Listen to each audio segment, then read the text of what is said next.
భగవద్గీత మొదటి అధ్యాయము అర్జున విషాద యోగం. దోషైరేతైః కులజ్ఞానం వర్ణసంకరకారకైః ఉత్సాధంతే జాతి ధర్మాః కులధర్మాచ్చ శాశ్వతాః.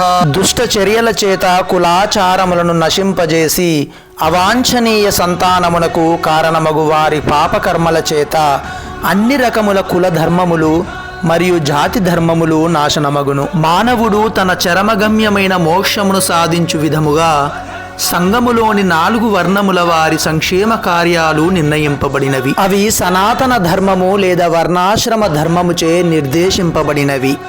కనుకనే సనాతన ధర్మ సంప్రదాయమునకు భంగము కలిగించు బాధ్యతారహితులైన సంఘ నాయకులచే సంఘమునందు అయోమయ పరిస్థితి ఏర్పడుచున్నది. తత్ఫలితముగా ప్రజలు తమ జీవిత లక్ష్యమైన విష్ణువుని విస్మరించుదురు.